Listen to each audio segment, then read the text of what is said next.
the entertainment capital of the world. What a strike! What a goal! What a comeback! What a game!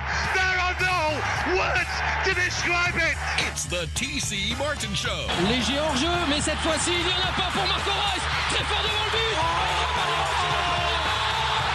C'est la folie! C'est la folie! Damn! Une minute de dingue! It's time to get your daily prescription from the doctor, TC Martin. Largo, pifio. Messi la tiene, Messi. Ahí está Iniesta. ¡Gol! ¡Gol!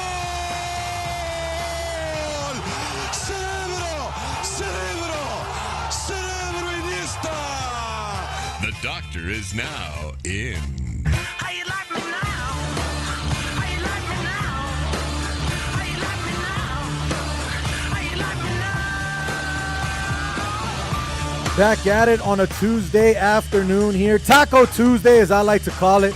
I know it's a different voice you're hearing today. I am Jose Volonte, live in studio today, filling in for our guy TC Martin, who's on the road in Dallas. You are tuned into the TC Martin Show, live here from Las Vegas, streaming nationwide on the tcmartinshow.com, and of course here locally, 107.1 FM, 1400 on the AM dial, KSHP Las Vegas. We greatly appreciate you guys for tuning in, chiming in today. If you guys are watching us on the World Wide Web, I'm also streaming live right now on YouTube, Twitter, and Facebook. Just go ahead and find me, Jose_Volonte, for all things media here. Now, we got a fun show on tap today, but do me a favor. If you're following me on social media, press that like, drop that comment, press that share. We'll go from there. We have a lot to talk about today. A lot happened over the weekend that Chris kind of forgot to get into yesterday with Marco, but it's okay. I was on my way back from California, driving in, listening to the guys, so got to see what they were talking about it and listening to that. But like I said, we got a great show today. My guy Justin Numchuk in the building as well, as he is every single week here on the show behind the big board, keeping us in line, making sure we don't get in trouble or say anything that could get us in trouble, but always making sure that he gives us the right things to say at the right time if we're paying attention, right, Justin? Yesterday, Chris just didn't pay attention to something that was going on at the time, but I love my brother. I'm just giving him a hard time. But look, we got a great show today. Our guy TC will be joining us here shortly from Dallas to talk Aces Wings preview. Aces got their you-know-what handed to them last game against New York. 38-point loss, just humiliating. I think it was a good thing, though. I think they'll come back strong. I think they'll show what they really are today against Dallas. We'll talk with TC here shortly about that game, preview that. Later on the show as well, we got a couple more people that are going to be joining us here. We got our guy Nick Hamilton from Nightcast Media joining us live from California. Liz Cambage just recently came out on a new podcast where she finally spoke up after being in hiatus. But if you saw the interview like I did, then you're going to want to tune in for this, because trust me, we have a lot to talk about with Liz Cambage. She's always in the news, but never for the right reasons, right? Now, another thing that happened here locally as well the last couple of days was the USA men's basketball. They were in town yesterday at the T-Mobile Arena taking on Puerto Rico. Our guy Terrell Emerson from Talk That Talk Media was in the building. He was there covering it. So we're going to have him on the phone line. We're going to talk to him, see what the atmosphere was like, and is Team USA ready to turn that page? Because obviously this isn't the dream team. This isn't the redeem team. This is a whole different team completely. A whole new head coach. A coach that some people say, should he have gotten that nod? Shouldn't have been someone else that was probably already in the waiting. Who knows? We'll talk about that down the road as well. But towards the end of the second hour, we're going to have our guy, Ken Thompson from SportsX Radio, joining us live on the phone lines as well, as we talk some Raiders training camp, some local young men here from Las Vegas playing with the Raiders. I want to get his thoughts on a young man named Adam Plant Jr. Lots of eyes and ears are being put upon this young man. I want to see what Ken has to say about him and everything else going on with the Raiders, NFL training camp, and all of that. Now, the one thing that Chris missed out on yesterday, now remember, before I continue, TC Martin Show, 2 to 4 p.m. every single week here live on KSHP Radio and streaming worldwide, nationwide, tcmartinshow.com. You missed any part of the show yesterday or today, check out tcmartinshow.com under the podcast section and check out all of the previous interviews. But look, like I said, Chris missed a little bit something yesterday. It's okay, because sometimes things happen while you're on air, while you're going, and you don't get the information when needed, or you just don't pay attention. I'm messing with you, Chris. I love you, my brother. But look, something happened in the world of sports yesterday that left me completely in awe. I literally watched this tape a good 5 to 10 times, over and over and over again, And I even spoke to a hardcore Baltimore Oriole fan, my guy Eric Hanlon, and he basically broke it down that me as a fan, I don't understand where the problem was. Now, Nunchuck, I know you got the audio. Let's play the audio first before we talk and break this down. For the Orioles, Brandon Hyde has felt like this has been maybe the toughest ballpark to play in, but the Orioles have a chance to do something special today. They've already clinched at least a split in the series, winning 2 of the first 3, and they could pick up a series win behind Tyler Wells today. It's been a minute. The Orioles split a 2-gamer with the Rays in June. They had lost their last 15 series here at Tropicana Field. You have to go back to when our now colleague Brad Brock picked up the win in the series finale, June 25th, 2017, the last time the Orioles won a series here at St. Pete. Already got 3-2 at the Trop this year after winning 3 of 18 the previous 3 years combined. It is a stark difference, Ben, and it is not a bad Rays team. It's not like all of a sudden the Rays became slouches in the American League East. They've led this division every day but now 2, and the Orioles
class.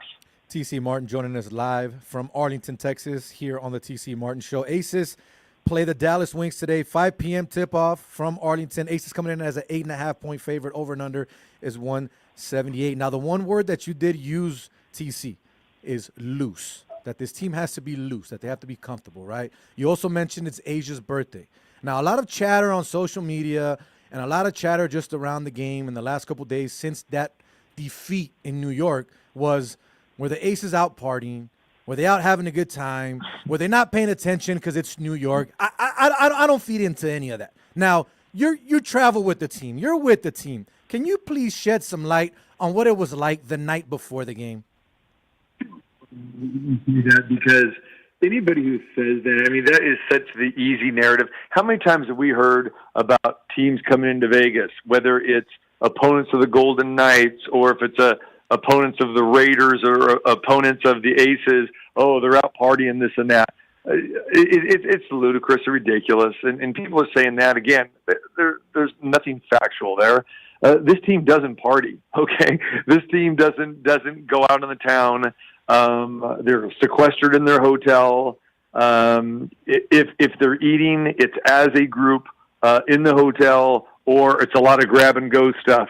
You know, so yeah, not the case at all. The case was simple. I mean, it was a team that was ready to play, but they knew they were going to get their best shot from a very hungry, experienced Liberty team who is getting better as the season progressed. We talked about this way back when. Okay, you have the super team, you know, where you bring in Jonquel Jones and Breanna Stewart and Courtney Vandersloot to go with Enescu. It's like this team is going to be better as the season progresses. This team came into the Aces game on Sunday on their home floor, winning 6 out of 7. Okay, 10 of their last 12. Now 7 out of 8, 11 out of the last 13. So they are starting to gel.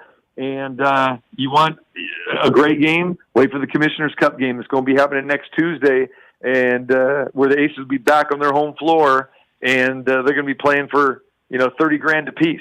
That's going to be a real game. So again, you're going to have these slip ups, these bumps in the road during the course of the regular season, like you have with any team in any sport, and that's what you chalk it up to. None of the other outside nonsense. So TC, I'm going to do with you what you and I normally do courtside every game that I go to before the game starts. You and I stand there, we're looking at the court, we're looking at everyone practice, and I pull up the lines, and I ask you, I'm like, TC, right now, this will be our conversation. Vegas is coming in at 8.5 right now. They're a favorite. But their team total, which is something that I look at, they're at 93.5. Wings are at 84.5. I know you're not always a betting man, but when we're sitting there and we're looking at this, what is something more likely to happen tonight? A high-scoring Aces game or a closely contested game where both teams could possibly hit their totals? It's funny. I had someone else ask me that earlier today about the team total situation. And, they put up the team total of what the, what your average is. And so what team total is going to be 93 because that's what they're averaging per game.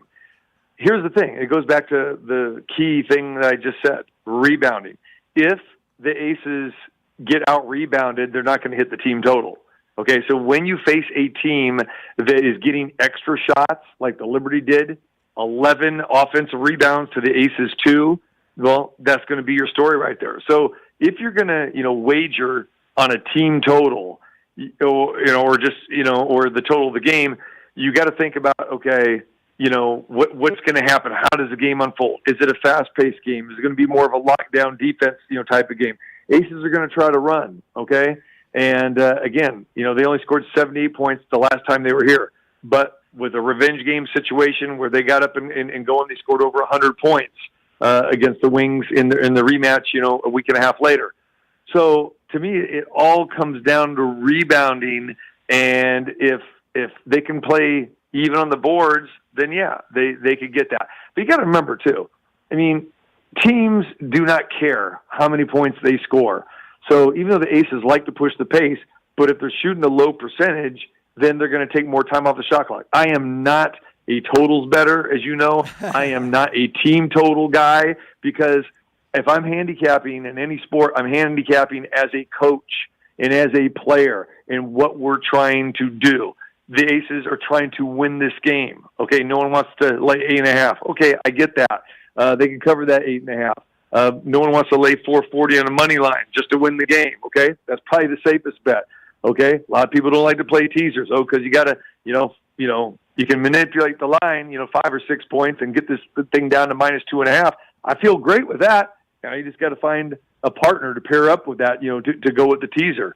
So, I know I'm not really giving you the answer that you want to hear, Jose, but that's because it's a very tough proposition. And, again, factoring in the rebounding factor, I mean, you just can't say, hey, Aces are going to bounce back and they're going to win tonight, so therefore they're going to go over 93 or 94 or 100 points. Yeah, they may, but they're going to have to play the perfect game to do that. So, again, I think the Aces bounce back. They're great after bounce-back losses. Asia's is great off of bounce-back performances that, she has single digits. She only had 9 points in that last game, 4 rebounds. So, yeah, the Aces are going to come back tonight. They're going to win. For me, it's just a matter of how many. So we know we were going to see from Asia, obviously. There's no way we don't see a bounce-back game from her, and there's no way we see her do what she did in the last game. But if there's one individual on this team, everyone played in that game, TC. She emptied the box. She got everyone out there to play. Who is someone in your eyes that has to give this team more today? Because obviously since Candace went away, we have to figure out who else is going to fill that void, not just necessarily in her spot, in her position, right? But as a player on that team. Who do you think has to step up big tonight for the Aces to be successful, aside from the names that we already know? I think it is the names we know, because you got to remember, the Aces bench, right now basically 7 players for the most part, 8 if you throw in, maybe, Kirsten Bell, but it's Kelsey Plum. I mean, Kelsey Plum she has to do more. Okay. She's had 2, kind of subpar games, especially the last game. Chelsea Gray, you're going to get, the best from her, and she's going to orchestrate the offense. She's going to score when she needs to score. So I think what you're going to get from her. You know what you're going to get from Jackie Young. Jackie plays great, here. Chelsea is playing in front of a whole bunch of friends and family here. So I think those 3 are going to light it up tonight. You just need Plum to start hitting her shots, and she can't get frustrated. And that's what happened in the last game against the Liberty. She tried, her 3-point shot was not hitting. She tried to go inside. She got banged around. She didn't get many calls, so she got frustrated. And, when that happens, then, her numbers go down, and then her minutes go down a little bit as well, too, because Becky Hammond notices that.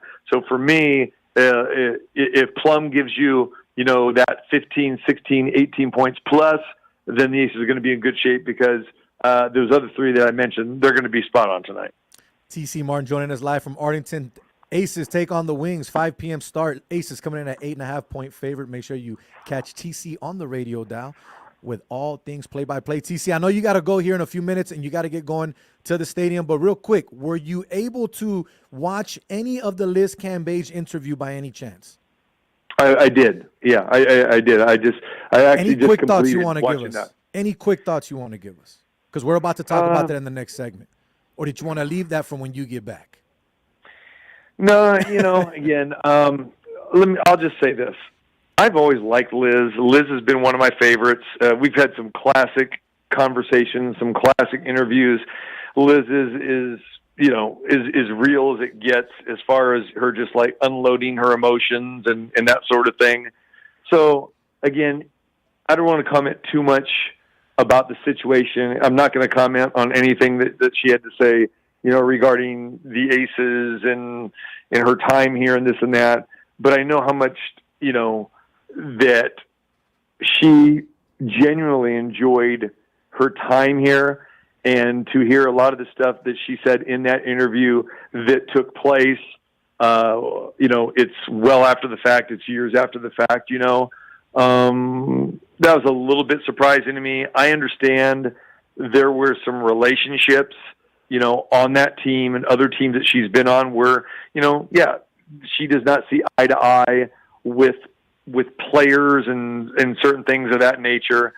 So again, it's tough. She says she wants to, she's coming out, she's saying the truths and all that stuff. But I think, what people would really want to hear is, hey, give us specifics about that. Like, what do you mean? What do you mean? In her interview, as you know, she's sitting there saying like, well, I want to know, why people say these things about me, and not just Aces, players, but her Australian teammates and her LA Sparks teammates and her old Dallas Wings teammates and that sort of thing. It's like, okay, well, what are they saying? What are those specifics? So again, I think, in these type of things where, she's trying to be transparency, but there's not everything that she's like saying clearly, and, she's, she is a misunderstood person, I think, in a lot of different ways.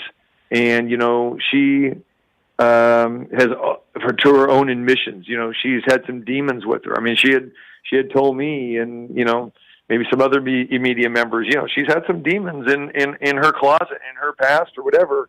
And she wasn't sure how she was going to be able to handle Vegas when she was living here, and then she thought she was actually handling it pretty good. But again, Liz is a high octane, person and character.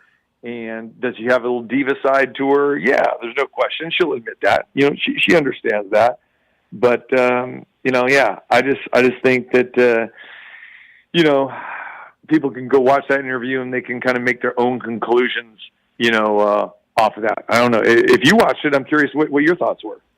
Yeah, I definitely watched it, and I'm going to talk about it with Nick Hamilton here after the break. But I'll tell you just here shortly. One thing I will say, for the first time I can say this in a long time, because I didn't have a good relationship with Liz. When I covered her out here, we had a couple of back and forths at times that I never understood why. But I never took that personal because I wanted to make sure who she was, right? After this interview, the one thing that I will say is that she did make a lot of good points about things that the WNBA, I believe, does have to fix. You know what I mean? In women's sports and things of that nature. Not going to take that away from her. But a lot of what I heard from her as well was, well, I don't want to talk about ex-boyfriends because I feel that that's weird. But yet that's exactly what she did throughout the whole interview.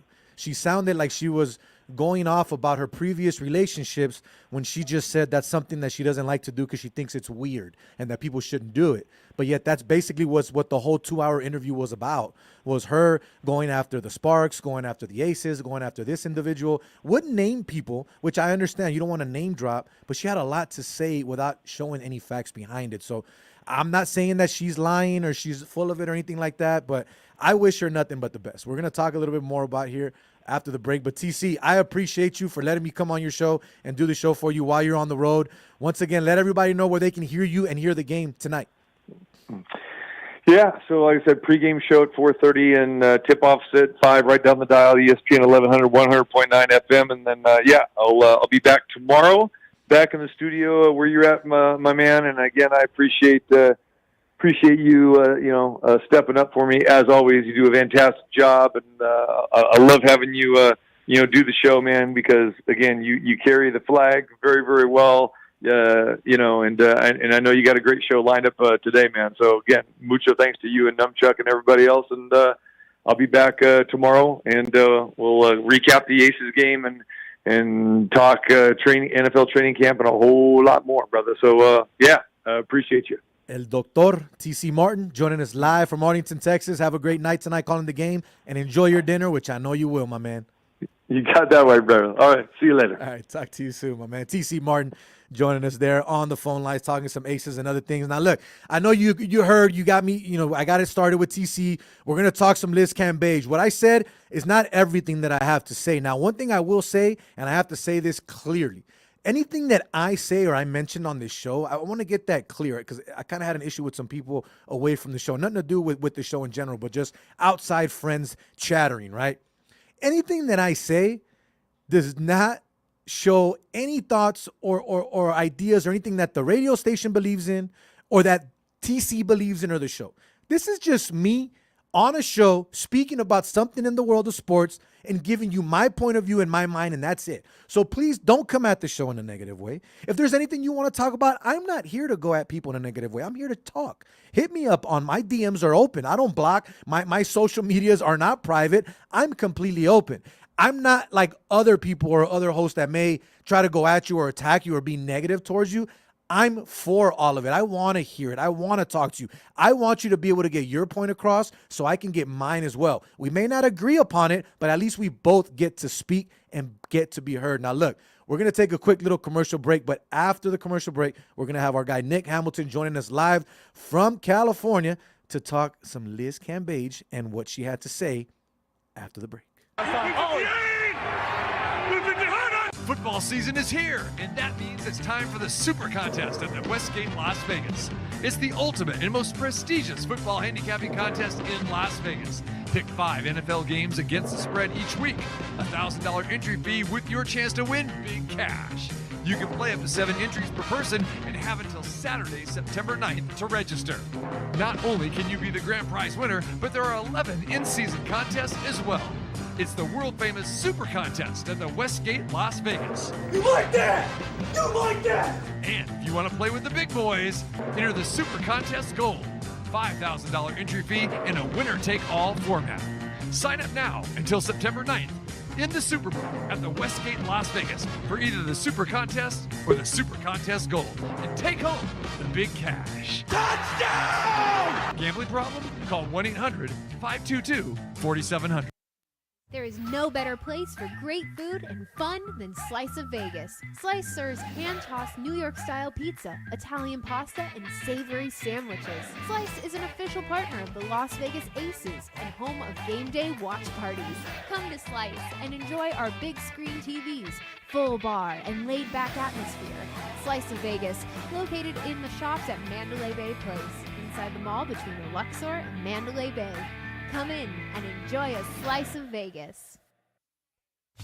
Freddy's Frozen Custard and Steak Burgers is introducing a hot take on a fan favorite, the Jalapeno Pepper Jack Steak Burger. A pair of sizzling patties, melted pepper jack cheese, and sauteed jalapenos, topped with extra spicy jalapeno fry sauce on a toasted bun. Taste the deliciousness, but only for a limited time. Visit any of the 4 Freddy's Las Vegas locations: Eastern near Silverado Ranch, Warm Springs and Julia Road, Charleston and Decatur, Rainbow near Russell Road. Freddy's, the taste that brings you back.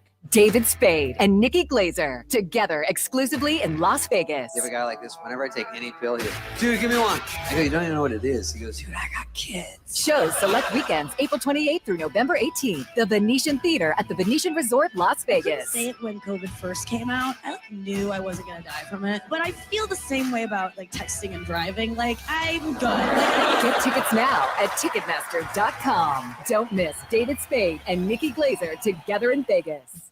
Michael Jackson 1 by Cirque du Soleil is hailed by Rolling Stone as a virtual parade of wow moments that immerse the audience into the world of Michael Jackson's music. Performing weekly at Mandalay Bay Resort and Casino, Michael Jackson 1 celebrates the musical legacy of the King of Pop. Looking to elevate your night? The new Michael Jackson 1 VIP experience is now on sale. Get your tickets today at mj1.com. Who's bad? Rob Van Dam here. I want to introduce you to my new one-of-a-kind CBD product line, RVD CBD. As a professional wrestler, you know that I'm familiar with aches and pains, and I know what it takes to recover quickly and effectively. Van Dam, this is suicidal. The cross body. RVD CBD has everything you need. Tinctures, creams, gummies, smokables, and it's all natural. It's the highest quality and delivering life-changing results. Dude, the reviews are off the charts. Check out all my products at rvdcbd.com and enter the promo code TCRVD. Check this out. I'm giving you a 21% discount. What's better than saving money and feeling great at the same time, right? Use the promo code TCRVD. The best products on the market from the best in the business. Rob Van Dam. I do exactly what I want to do. It's the Dr. T.C. Martin. You say I'm insane? I say thank you very much. The doctor is now in California.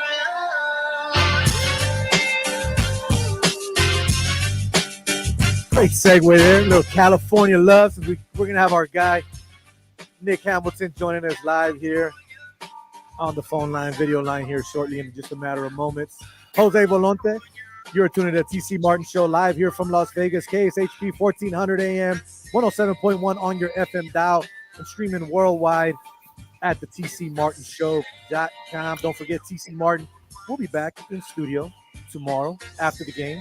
He's in Arlington right now, getting ready. Probably on the way there already on the bus, getting ready to get this game started. Dallas taking on the Las Vegas Aces in a couple hours here. Make sure you guys catch that game, see if the Aces can bounce back. But continuing into some WNBA conversation, right, and just some basketball talk. Last night, my guy Nick Hamilton posted something about Liz Cambage in her interview. I had just got back from California, so mind you, I was basically out of the loop the last 4 days. And I want to say this on air before I forget.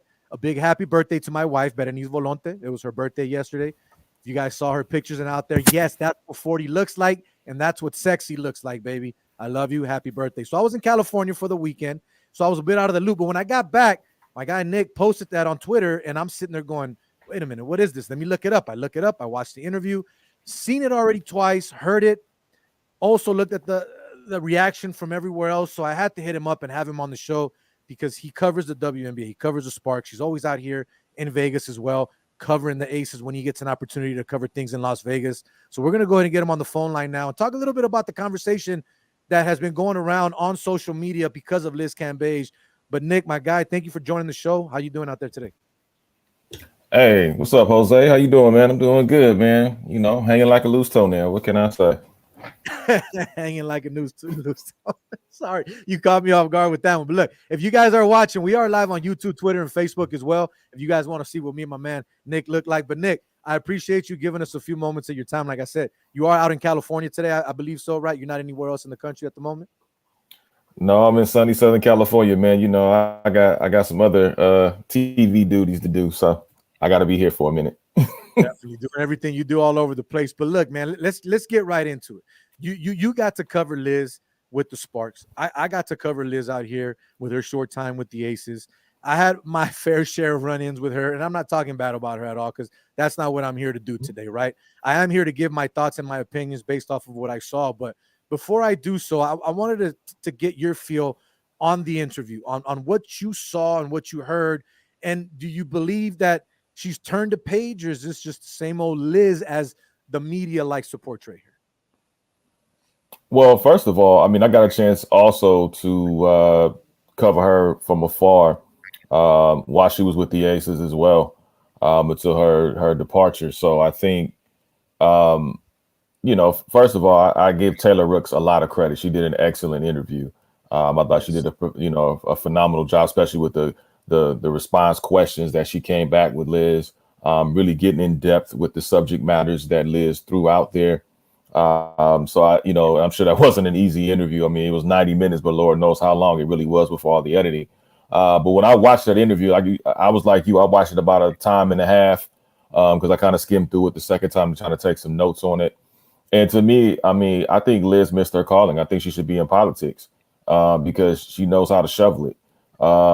And a lot of things that, you know, she was saying, you know, I was kind of like, that's not what I recall, you know. But again, I wasn't in the locker rooms. I wasn't, you know, next to her in that particular way. So I always give people the benefit of the doubt. Say, okay, you know, let me make a few calls. Let me reach out to a few people and see what I can dig up and what I can get back as far as to see if that story is accurate or there's another side to the story, or that story is completely false.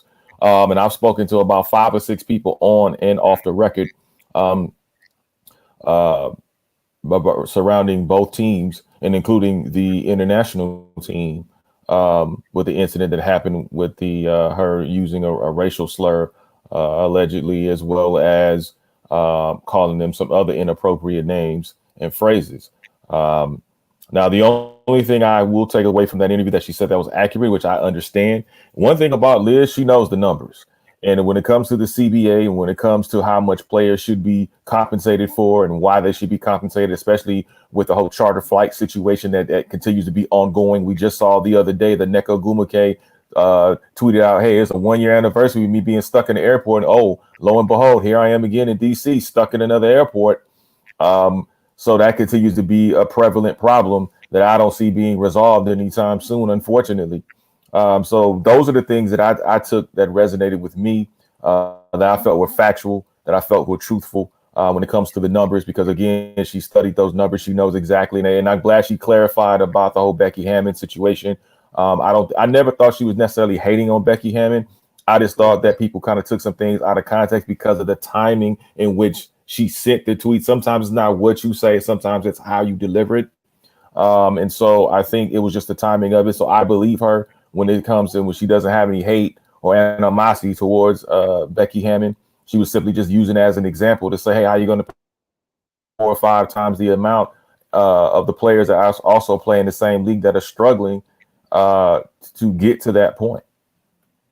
Nick Hamilton joining us live from California here on the TC Martin Show, talking a little bit about Liz Cambage and her interview. And you did take the words right out of my mouth. Taylor did an amazing job. She towards the end of the interview, as I was listening to it again today when I was at work, I'm listening to the final 30 minutes, give or take. She hammered away at Liz after Liz had gave her a great compliment. Liz was like kissing her butt. Like, I like the way you ask the questions, and you're so sweet, and you're professional. And right after that, she kind of came at her like, thank you, but I got to ask you these questions. But I give her props because she asked those questions the right way, to where I'm not going to disrespect you, but I also need to know a little bit about what's going on here. So I'm going to ask you these questions. Now, the one thing about Liz that I will say, and I agree with you on this point as well, she did talk about how she can make more in China, how no WNBA player should have to charter. She's like, I'm first class all the time, baby, this, and that. I respect that. I've been agreeing with that forever. So I'm not going to sit here and act like the whole interview was bad and things that she said weren't good. No, she had a lot of good talking points, a lot of good things that she said that should open up eyes and people to try to help women in sports. But at the same time, when she states, I don't like it when people talk about old boyfriends or old relationships. That's weird. And then right after that goes on to just basically blast everyone in her path. The Sparks, the Aces, ex-teammates, granted, not using names, not putting those type of people under the bus. But she basically ended up sounding like what she just said that she doesn't like, right? Am I wrong on that aspect, Nick? No, absolutely not. And the funny part about all of this is the fact that, if you recall, Liz was saying she's saving a lot for her book, which indicates to me she may be setting herself up to market for her book, to get people interested in reading her book, because she's going to provide more details as it pertains to some of the questions that she was asked by Taylor Rooks. That's one thing that struck out. The second thing, and Jose, you and I both know this, there was always talk about Liz taking plays off, not showing up to camp in shape. I saw that firsthand, where she was just out of shape. She couldn't compete when she was in Los Angeles, especially the early part of the season. Now, you know, the early part of the season when you're freshest. Like I said, I've never been a professional athlete. I don't know about you, but I know in high school, you know, when we were much younger, that beginning of the season was always the best time, because, man, you were the freshest. Everybody, you were the most excited, the most energetic, because your coaches made sure you were in proper shape to compete. And that's not a knock on any of the coaches, whether it be Bill Laimbeer or whether it be Derek Fisher or anyone else for that matter. But I do say you did not take basketball seriously. And she finally admitted, hey, I didn't take basketball as number one. And I'm like, you're 6. Who's going to really give you fits in the paint? Who's going to really give you fits at the free throw line around that perimeter? Nobody's going to be able to do it. I've always said Liz Cambage had the potential, if she studied with Shaq and studied with Lisa Leslie and spent a week with either Hakeem Olajuwon, Dream, or spent a week with Tim Duncan, she would be an absolutely phenomenal basketball player that pretty much could nobody see coming. She'd be a storm coming down the court. But unfortunately, that's not what she wanted to do. She wanted to do other things. Even when I asked her directly when she arrived in Los Angeles for her press conference, what is the real reason why you're here in Los Angeles? Is it because of basketball, or is it other entertainment ventures? We've seen that with countless other people that have come here. Shaquille O'Neal, when he came here in 1996, obviously he was doing movies and music. This is the entertainment capital, despite what some people may think. Los Angeles is the entertainment capital. When you look at Magic Johnson, what he's been able to accomplish here in Los Angeles. Los Angeles changes people. It changes things. It gives you opportunity. Lisa Leslie, Candace Parker. I mean, the list goes on. Mookie Betts. There are a lot of things that go on. Even, I mean, look at the phenom right now, Shohei Ohtani. He's 35 miles south of Los Angeles. Crazy. So it just goes to show you what is your real deal reason for being in Los Angeles. And you could have been honest and said, hey, you know what? I'm here to do some entertainment stuff. I like to DJ. I like music, but I also like to play basketball. Cool. But you tried to cover it up like you was burying a body in the backyard. So guess what? We're going to uncover it. And now it all comes to fruition. And then she talked about the Olympic team and how she said, oh, she called them a dumb B word. And that's all she said. But then she went in the next breath and said, I don't cuss anybody out. And what's really disappointing, man, I got a chance to speak to De'Erica Hamby, who was her former teammate in Vegas this morning. And De'Erica said, hey, look, it wasn't me who was allegedly bullying her and kicking her stuff around. It wasn't me. Me and Liz had a great relationship. I appreciate that answer. I totally understand that answer. I just got off the call with Jordan Canada. Myself and another reporter tried to ask her because Jordan Canada put out a very screaming post where she quote tweeted and pretty much is countering what Liz is claiming, how she left the Sparks and why she left the Los Angeles Sparks abruptly. So the fact that you don't want to answer today, the fact that you want to go behind and say, oh, I'm only focused on Indiana, then why the hell did you put the tweet out today? You could have put that tweet out tomorrow. You could have put it out 2 days from now. Why the hell did you put the tweet out? Because you wanted the attention, but I forgot. We're not the right outlet. So I guess you go wait on that call from Bleacher Report. Well, good luck with that. So the thing, look, another thing you mentioned too, taking plays off. I have video, and I'll post it again for people that don't believe me. I have video of sitting on the sideline during games of year one when she was here, where Bill is literally yelling at her because she's complaining about the refs, yelling, stop complaining about the refs, worry about the game, over and over again. And that was a constant. Not only that, announcers would talk about it on TV during games when they were on the road, because she would even do it on the road. Now, again, I'm not here to bash Liz Cambage whatsoever. Mm-hmm. I'm that's not what I'm about. I wish her nothing but the best and success. She is still someone that is very talented in other aspects of basketball. She even said it. Basketball is not my end-all, be-all. I'm a businesswoman. She's got her DJ stuff. She's got her entrepreneurship and all that other stuff, and that's good. But when you're coming out and you're attacking everyone when you've been in hiatus for so long and you don't come out and basically talk more about, well, this is why I took some time off. This is what was going through my brain. It was more to me that this is why I took it, and I want to let you guys know what's in my mind, what I want to say now, and I'm just going to go off on people. And it wasn't necessarily let me tell people what I went through. It was more, let me attack people while I tell you what I went through. Now, I don't know if I'm wrong by saying that. That's just kind of how I took it, though, Nick. No, I mean, I don't think you're completely off base at all. I look at this interview, and I came into the interview with an open mind because I was wondering, hey, as you mentioned earlier when I first came on here, is this another chapter that she's turning? And is she willing to accept accountability and responsibility for some of her actions instead of playing the victim role? And it appeared to me that she was playing more of the victim role than taking accountability and responsibility for her actions. And then she went and lied and said that she was negotiating with the Nigerian team. But lo and behold, there was a Nigerian player that countered that. I spoke to someone close to the situation that also informed me that they have never been in talks. They have no interest in being in talks with her because of the incident that transpired. And if you watch the video, you can hear her say certain phraseology that is remnants of a racist or philosophy and or racist behavior. Nick Hamilton joining us live from California, man, bringing the heat, talking about Liz Cambage and what her history was there with the Sparks and just in the WNBA. We got about 2 more minutes here before we got to get to break, my man. Real quick, though, what are your thoughts on Derek Fisher? Good move by him going into high school and getting those coaching ranks, or bad move? I think Derek Fisher is a cool dude. I've always said Derek Fisher, even when I would interview him and when I was covering the team here and there, he's never been disrespectful. He's never been rude.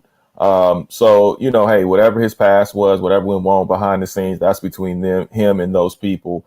But, hey, man, good luck to him. He's at Crespi here in Southern California. Maybe he's trying to work his way back into the coaching ranks, and maybe he'll learn a thing or two from his experiences in the NBA and the WNBA and provide those young people with some guidance and some truth and make them better, not just basketball players, but better people in general. I'm okay with the move. I think it'll give him a time to reflect, step back, and get back into the light, into the pros when it's his time. But, Nick, greatly appreciate you, my man, for always giving me the time of day and joining me when I hit you up. Let everyone know where they can find you on all things social media.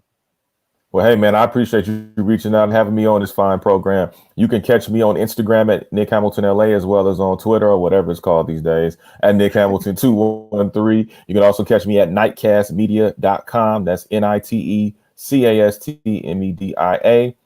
We also have a digital TV show about the WNBA, which is called The Hardwood 94, that airs every Wednesday, 8 p.m. Eastern, 5 p.m. Pacific. YouTube.com/NH Experience TV. Go check it out, because we will be talking about this topic and so many more that goes on around the W in the world of basketball with host Jackie Wright. Yeah, my man, Nick Hamilton, greatly appreciate you. I'm doing shows all around town, my man, so we're definitely going to be getting you on the radio here locally in Vegas a lot more. Greatly appreciate you. Be safe. Take care, and we'll talk soon, my brother. Anytime, my man. Take care. Yes, sir. Nick Hamilton joining us live from California.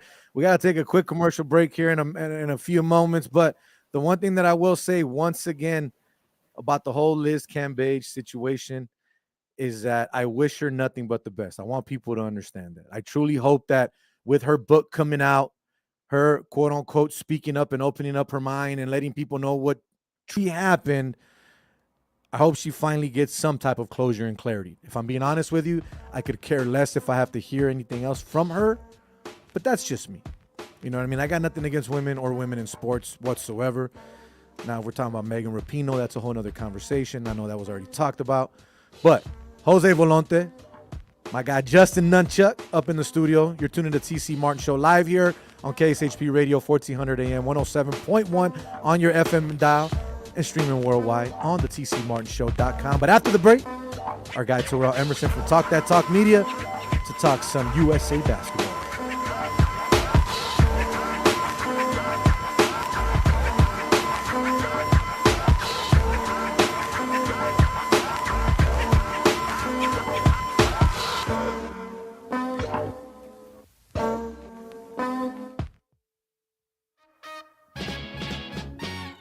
Come and experience the high-action entertainment at the best race and sportsbook. It's the world-famous Superbook at the Westgate, Las Vegas.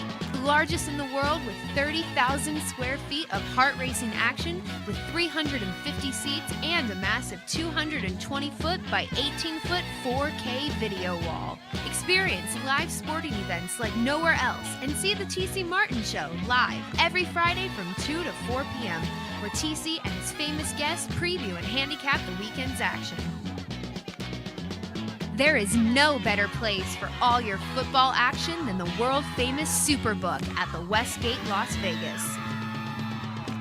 Relax and enjoy the games and the fully stocked bar, free Wi-Fi plus cocktail service and convenient food options at the court. Experience it all at the world-famous Superbook at the Westgate, Las Vegas. Freddy's Frozen Custard and Steak Burgers is introducing a hot take on a fan favorite, the Jalapeno Pepper Jack Steak Burger. A pair of sizzling patties, melted pepper jack cheese, and sauteed jalapenos, topped with extra spicy jalapeno fry sauce. On a toasted bun, taste the deliciousness, but only for a limited time. Visit any of the 4 Freddy's Las Vegas locations: Eastern near Silverado Ranch, Warm Springs and Julia Road, Charleston and Decatur, and Rainbow near Russell Road. Freddy's, the taste that brings you back. One of the greatest songwriters of our time returns to Las Vegas. Van Morrison, live in concert. September 6th, 8th, and 9th, Zappos Theater at Planet Hollywood. On sale now at Ticketmaster.com. Van Morrison, live in Las Vegas.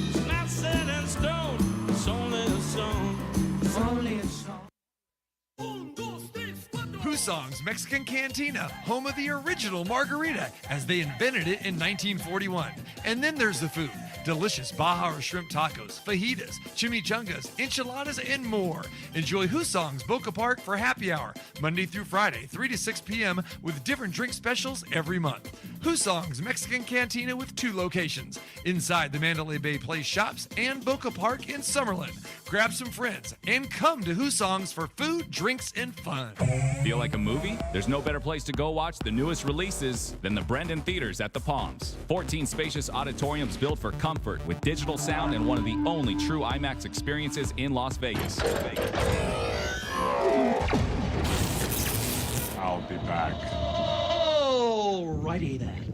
Experience the movies in style, comfort, and the best digital audio in the Valley at the Brendan Theaters at the Palms, located next to the food court. For showtimes, go to brendantheaters.com.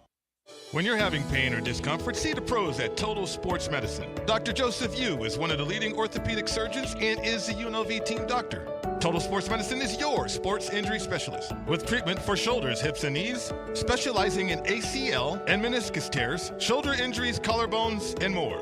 Call Total Sports Medicine at 702-475-4390 or go to dryu.com. For complete care, trust the pros at Total Sports Medicine.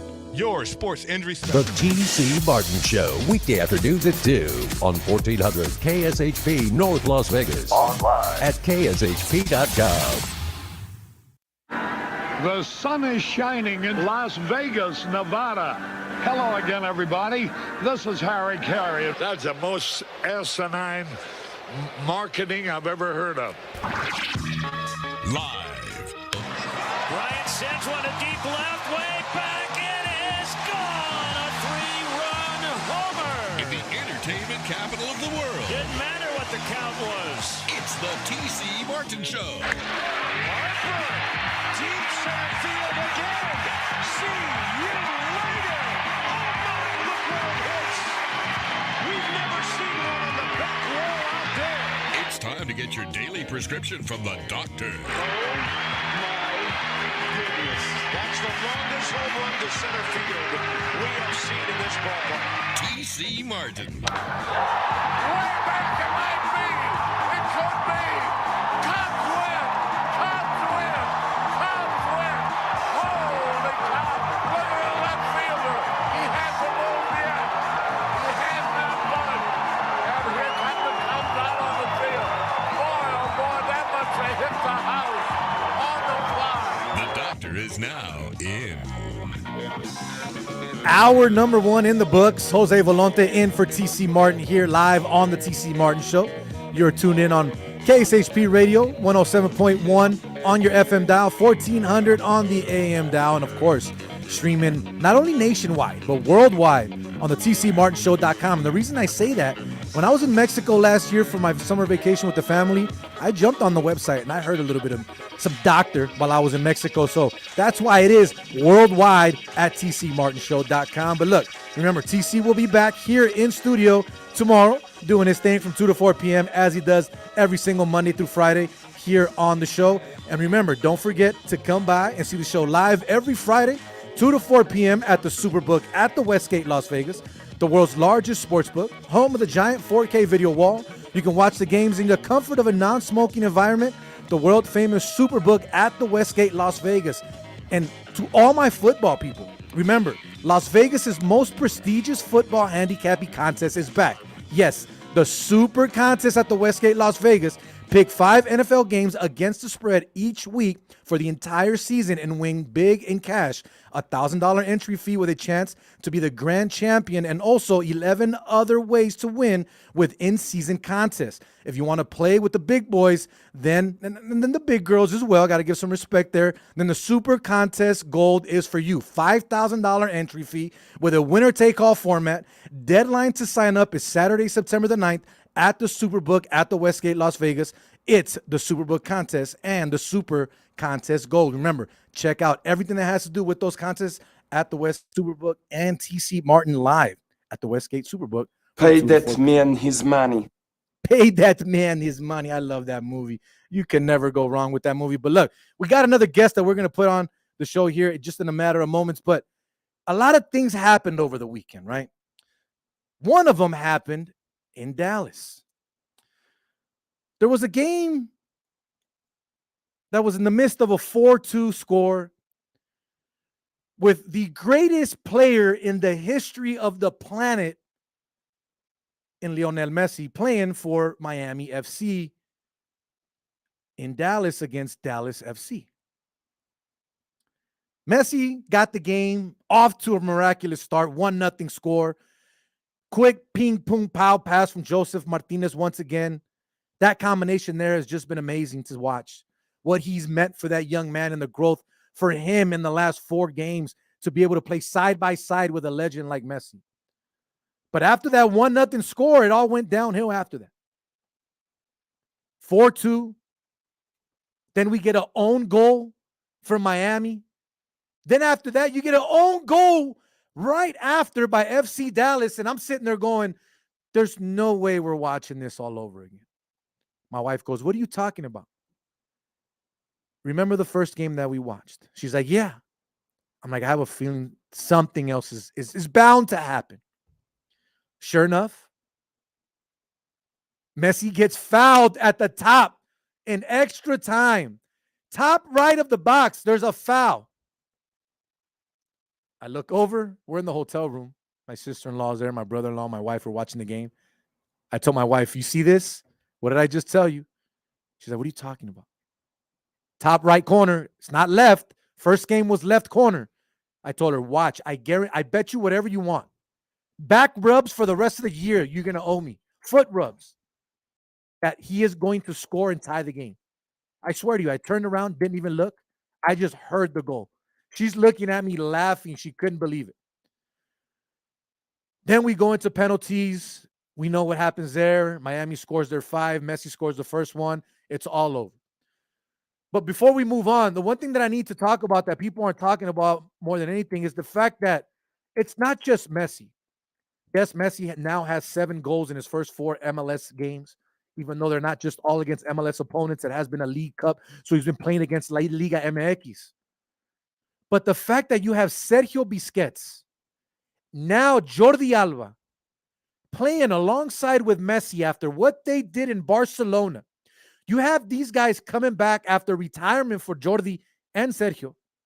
And then you have Messi in the prime of his career, mind you, playing in the MLS. Can you play that audio? It just sounds so beautiful when you hear a Messi goal. Your wall to do its job. Messi up overhand.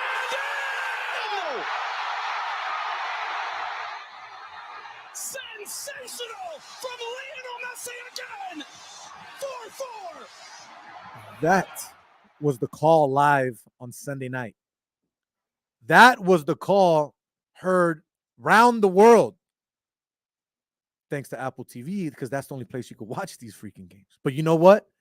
Going back to what I was trying to get to before we get into our guest, because I know he's waiting here on the line, is the fact that these 3 gentlemen are going to revolutionize, change the game of soccer in the U.S. and for the MLS. They are going to paint a blueprint for other players to come here and continue to create legacies.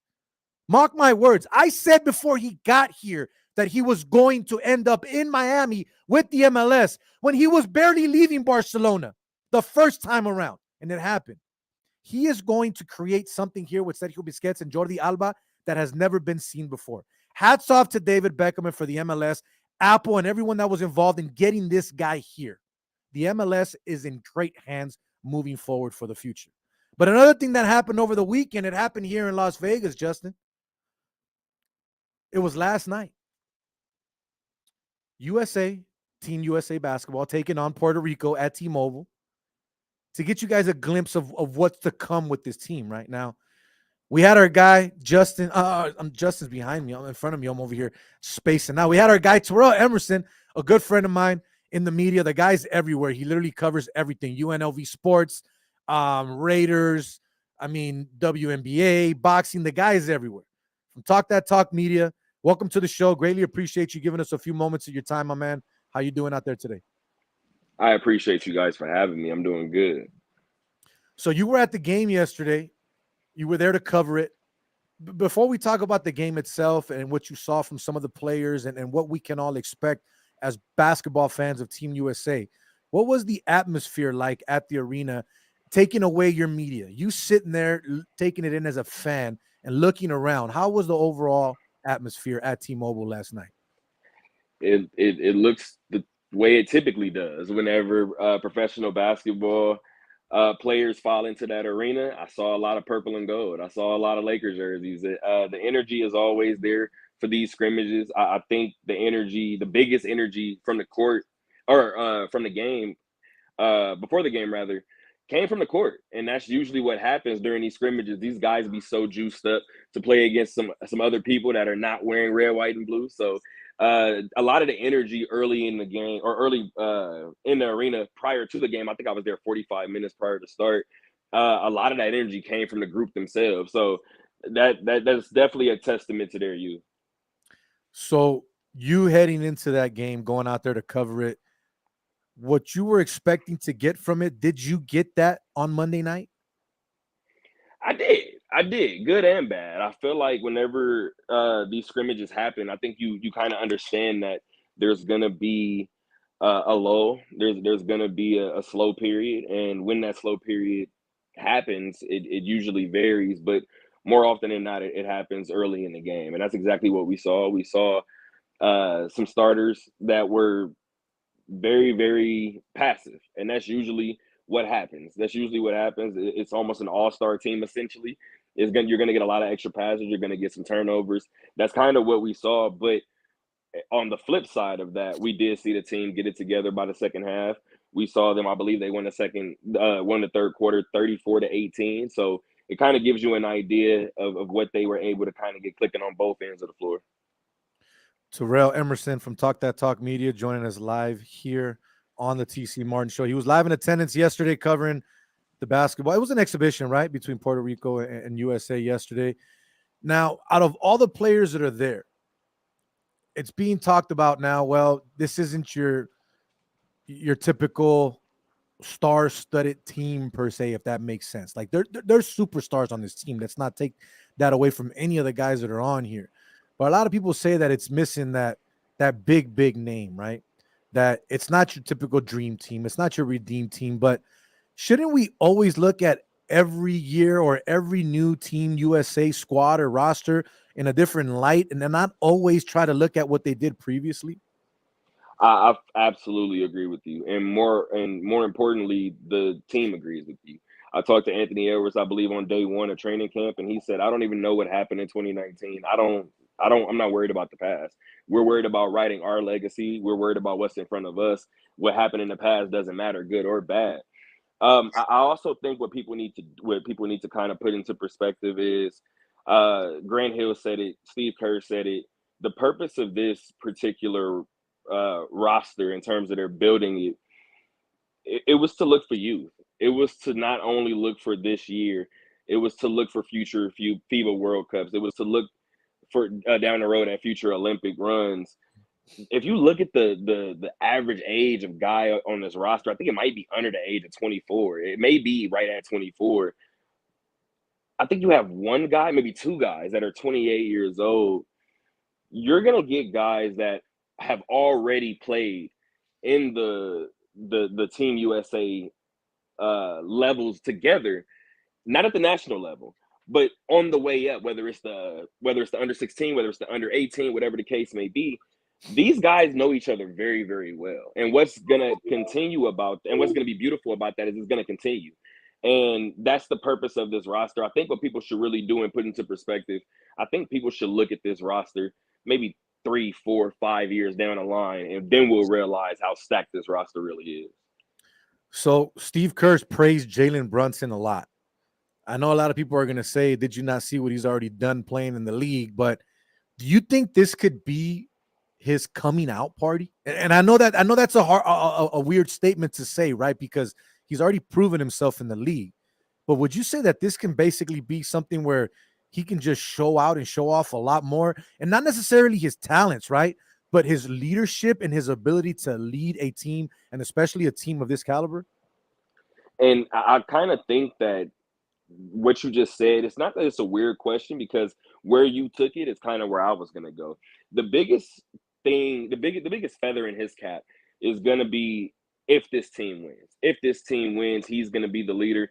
He's been tabbed the captain of this group early on by Steve Kerr, and just the feeling is there. The feeling is there when he speaks. Guys listen, and that's what you want from your point guard. That's what you want from your captain. And I mean, I also think you have somebody like Jaren Jackson as well, who kind of shares in that same role, in my opinion, just in terms of what they can kind of add to their stock. They could lead a group both offensively and defensively that can win at a very, very high level. And I think that would be tremendous for both of their careers, especially at this point of it. When it comes to a go-to guy, we need points, we need scoring, we need a quick shot. Has Anthony Edwards became that guy for Team USA in your eyes? I'm not sure if it matters in my eyes, but from what I can tell, yeah. It looks like it. It looks like him and Brandon Ingram are going to be the go-to guys. I mean, looking at the roster, can anybody say that they wouldn't have picked those two guys themselves? I really think that you don't overthink the FIBA game, and I think that's what Steve Kerr is making sure to do, or not to do, I guess. And he's making it a point to stick with what he knows, and those are two guys that, especially being in the Western Conference, he knows very, very well, and I think he'll be able to rely on them, considering how closely he's watched them. So basically, from everything that I'm hearing, I'm seeing Bobby Portis and Jackson, they haven't got much court time, if that makes sense. Basically, from what it looks like, Steve Kerr is basically trying to implement what he already knows, his perimeter game, the small ball.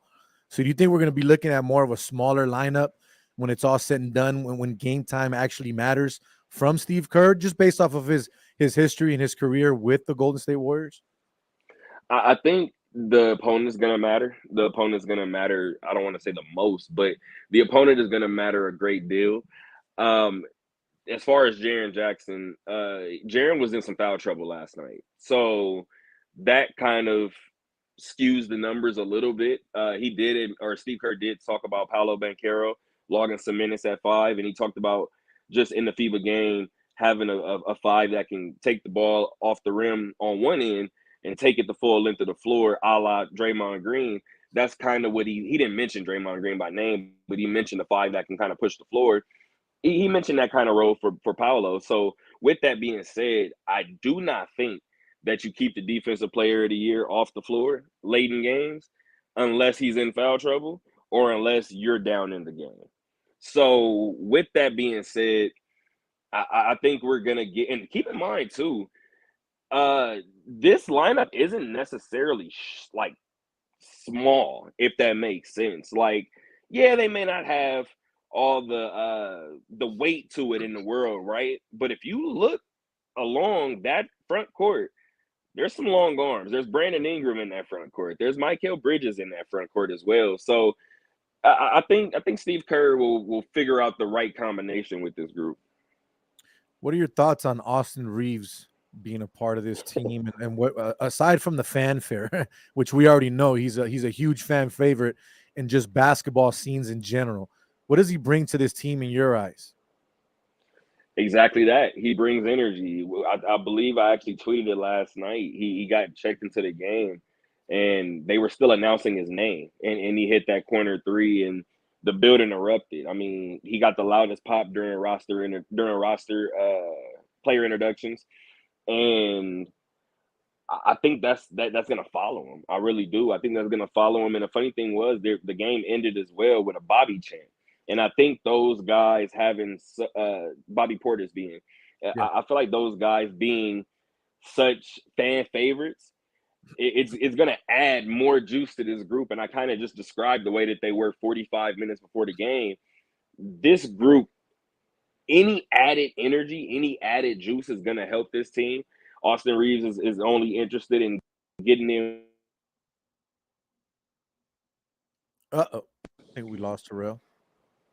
Can you hear me? Oh, we can hear you now. We lost you for a bit. Okay. So, yeah, I think the biggest thing is going to be him kind of getting in where he fits in. And if that is the case, he's the perfect guy to do it. He's an unselfish guy. He wants to win. And the interesting thing is, I feel like Steve Kerr is going to put him in prime positions to kind of be that perfect spot-up shooter for this group. Tura Emerson of Talk That Talk Media joining us live here on the TC Martin Show, talking some USA basketball. USA basketball was in town yesterday at T-Mobile Arena, taking on Puerto Rico in an exhibition match. Based off of what you saw last night, obviously, it's an exhibition. It matters, but doesn't matter all that much at the end of the day because they're trying to figure out who's who and who's what. What would you say, based off of what you saw, is their biggest weakness and needs to be fixed and fixed ASAP? Not fouling. Okay. Not fouling. That would be the biggest thing. I think the guys, and I guess the obvious one, and maybe the elephant in the room, would be what I said earlier in terms of the turnovers. You don't want the guys to be too unselfish to the point to where that extra pass goes off of somebody's knee, which is what we actually saw last night several times, or it goes into the front row. So with that being said, I feel like if this group is able to defend with physicality, the added physicality that the FIBA game brings, and not foul, in addition to not turning the ball over on the other end, because they're going to force their fair share of turnovers. So if they can limit theirs on the other end, that would kind of be ideal and kind of be a perfect recipe for success for them. I think they got a good coaching staff. I think they got young men with good heads on their shoulders. I don't necessarily see this being the team that was bowed out early when Argentina won the Gold Cup back in the day with Manu Ginobili. I don't see that being this style of USA team. I've had a lot of people conversate and talk to me and be like, hey, doesn't it kind of rub you like it makes you feel like that team when they had early LeBron and early Carmelo? And I'm like, no. Again, I go back to what I said when we first started this conversation at the top of the hour, that I don't look back and go, what did this team do before, or who had this? Obviously, you're going to look at the rosters and go, well, maybe this is, this guy was better or whatever it may be. That's normal. You know what I mean? You can look at rosters and go up and down. But at the end of the day, I think every team is different, and we got to stop looking at what previous teams have already done or what they are going to do, right? Or what they didn't do in my eyes. And I'm sorry. So I think this team USA will be just fine moving forward. Obviously, it's a lot to go still. They're getting ready. They're getting amped up. They're finding out who's who, right? But at the end of the day, I think when it comes all together, I think Steve Kerr, Tyronn Lue, and everybody else involved with that coaching staff and the players that they have, I think that they'll be just fine. But another question I wanted to ask you real quick. Based off of the fanfare and the attendance and the eyes that were on this game, is this just more incentive for the NBA to say, we need a team here in Vegas and we need one ASAP? They've already said it, and they are like, absolutely working towards it. Yeah, no, they already understand kind of what this valley has done, and I mean they've seen it they've seen it firsthand. They've seen it up close and personal. Whether it be Summer League, whether it be USA Basketball, whether it be the Aces. I mean, now you can trickle into different sports with the Raiders and the Golden Knights. So, I mean, at this point, I think the question is just when, more so than if. And I think now we can kind of start having some fun with where do they play, what does it look like, what's the name, color scheme. I think we can start having those conversations. Are you excited for it? You think it happens sooner than later? Oh man, beyond excited for it. I say if we were betting men and the number was 3, I would definitely take the under. So look, I'm gonna tell you this. I already said it on radio, I think twice before, and I'll say it again with you here on the phone line right now. I truly believe this season, what is the NBA doing here in Vegas? They're doing their tournament, right? They're in-season playoff tournament at the end, or whatever they're gonna call it, in the cup or whatever, just like the Commissioner's Cup for the WNBA. I'm calling it, and I don't want anyone to take credit because I've said it before. They are going to announce that weekend or that week when they're here that they're bringing a team to Vegas and that they're going to bring a team to Seattle. I don't see how, after everything that has been going on and them announcing that tournament and that it's going to be here, how do you not finally move forward and say, we want to get an expansion here? Obviously, now you still got to find who's going to buy the team, who's going to bring it here, the money, the stadium, yada, yada, yada. I get that. But the NBA can still choose and say, our next expansion city is a la Vegas, a la Seattle, whatever it may be. Do you think that that's a possibility? Before I let you go, Do you think that's a possibility that can possibly be named this year during that tournament? Or am I just going crazy on a limb here and just speaking and not knowing what I'm talking about?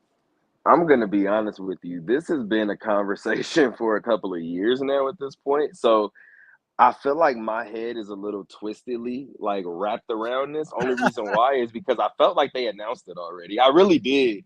But with that being said, I feel like you're right. I feel like if they haven't already kind of all but not announced it, I do think that would kind of be the perfect scenery, the perfect background. And guess what? If there weren't going to be any eyes on the, I think we can call it kind of the NBA's Final Four. If there weren't any eyes on the NBA's version of the Final Four, that's one way to ensure somebody's watching. Definitely. My guy, Terrell Emerson from Talk That Talk Media. Good stuff today, my guy. Thank you so much for joining us here on the show. Let everyone know where they can find you and all your work on all things social media, my guy. I appreciate you guys for having me once again. Again, all of the stories are up on talkthattalkradio.com. Once again, that website is talkthattalkradio.com. And as far as my social, you guys can find me on Twitter at Sir_Chatterbox. That is Sir_Chatterbox, spelled CHATTERBOX. Again, I appreciate you guys for having me on. Appreciate you, my guy. You have a great day, great night. Take care of yourself, and we'll talk soon, my brother. Same to you guys. Talk to you guys soon. Yes, sir. Terrell Emerson joining us there from Talk That Talk Media, giving us a little bit about USA basketball and what you saw there last night. A couple of news and notes here in the Major League side of baseball. Game 1 of the doubleheader today. Phillies are up right now 8-3 against the Nationals. Top of the 8th there. Nobody out, 1 on for the Nationals. Got a couple more games that are about to start here shortly at the 3:40 p.m. slate. Marlins on the road against Cincinnati Reds, 3:40 start there. Marlins coming in at a -145 favorite. Twins going on the road against Detroit as a -115 favorite, 3:40 p.m. first pitch there as well. The Cardinals trying to turn it around, 49-64 on the season. Can they find a way to get to 500? They're on the road against the Tampa Bay Rays, who just got bad news about Shane McClanahan. He might not be pitching anytime for the rest of this season. So that's obviously a huge blow for them. They still come in as a huge favorite, -170 against the Cardinals, 3:40 first pitch there. Afternoon, 4:05 p.m. games. Like I said, we have a very big slate today. The Astros going on the road, taking on the Baltimore Orioles. Astros coming in at a -125 favorite. Braves, best team in baseball, in my opinion, going on the road, taking on the lowly Pittsburgh Pirates. Atlanta coming in as a -170 favorite. Second game of the doubleheader between the Nationals and the Phillies, that has Phillies as a -190 favorite. Remember, that line can change at any time after this game is over because it's based off of the pregame before anything has been played today and happened. With the doubleheader games, that can tend to move and change the lines depending on how it ends. Cubs going on the road to the New York Mets, who have become sellers like I said they would. And I said it since the beginning of time when they hired Buck Showalter. The guy is not great for baseball anymore. He's great for baseball in the booth, commentating and talking, but he is not going to win you anything. You gave him one of the best and most expensive rosters in all of baseball, and now you guys are sellers, and you're sitting at 51-61. Cubs, hot though. Been hot since before the trade deadline. Did not want to get rid of Cody Bellinger there. They said, we're keeping him around. Cubs coming in as a -135 favorite, 4:10 first pitch there from New York. Royals going into Boston, taking on the Red Sox. Boston coming in as a -190 favorite. Blue Jays going on the road to Cleveland, playing on the Guardians, -130. Toronto coming in as a favorite. Cleveland, can they figure something out and try to find a way to win that division towards the end of the season? We shall see. They're losing right now with a losing record, but we shall see if they can figure it out. Rockies going on the road to Milwaukee. Milwaukee, huge favorite. These are the type of games that I do not touch. Milwaukee coming in as a -210 favorite. That is a 5:10 p.m. start there. Giants going on the road against the Anaheim Angels. I will not call them the LA Angels because they're not even in LA County. They're in Orange County. Angels coming in as a -120 favorite. Padres going on the road to the Mariners. Seattle coming in as a -120 favorite. Yankees, my Yankees, not looking good right now. 58-55. Going on the road to Chicago White Sox. Yankees, though, coming in as a -160 favorite. 5:10 first pitch on that one. The last game of the night. The Texas Rangers take a 7-game win streak into Oakland against the Athletics. Here's what's crazy to me. Max Scherzer is coming out pitching for the Texas Rangers, and he's a minus 260 favorite. I'm not touching it with a 10-foot pole. No way, no how, not going to happen. But look, man, Jose Volonte in for TC Martin here on the TC Martin Show. We got to take another commercial break before we end out on the show. But after the break, we're going to have our guy Ken Thompson from SportsX Radio joining us live. You guys know, not only is he a big Raider fan, but he covers the Raiders, and he has for many, many years. I want to get his thoughts and opinions on what he feels and what he's been thinking so far from everything coming out of Raiders training camp. Is Jimmy Garoppolo him? Is Marcus Peters going to make a difference? Who are the young men that he's excited to see hopefully gather a roster spot? We're going to talk to him after the commercial break. Once again, Jose Volonte in for TC Martin here on the TC Martin Show. We'll be right back. Freddy's Frozen Custard and Steak Burgers now has a new location on Rainbow near Russell Road. All the great Freddy's favorites are back, including the delicious steak burgers, patty melts, Chicago dogs, and the best frozen custard and sundaes. Freddy's Frozen Custard and Steak Burgers, now with 4 locations in the Valley. 2 in Henderson on Warm Springs and Julia Road, and Eastern near Silverado Ranch, and 2 in Las Vegas at Charleston and Decatur, and its newest location on Rainbow and Russell. Freddy's, the taste that brings you back. David Spade and Nikki Glazer, together exclusively in Las Vegas. You have a guy like this, whenever I take any pill, he goes, dude, give me one. I go, you don't even know what it is. He goes, dude, I got kids. Shows select weekends, April 28th through November 18th. The Venetian Theater at the Venetian Resort, Las Vegas. Say it when COVID first came out, I knew I wasn't going to die from it. But I feel the same way about texting and driving. I'm good. Get tickets now at Ticketmaster.com. Don't miss David Spade and Nikki Glazer together in Vegas. Football season is here, and that means it's time for the Super Contest at the Westgate Las Vegas. It's the ultimate and most prestigious football handicapping contest in Las Vegas. Pick 5 NFL games against the spread each week. $1,000 entry fee with your chance to win big cash. You can play up to 7 entries per person and have until Saturday, September 9th to register. Not only can you be the grand prize winner, but there are 11 in-season contests as well. It's the world-famous Super Contest at the Westgate Las Vegas. You like that?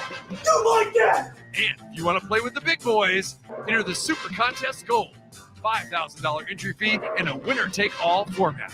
Sign up now until September 9th in the Superbook at the Westgate Las Vegas for either the Super Contest or the Super Contest Gold. And take home the big cash. Touchdown! Gambling problem? Call 1-800-522-4700.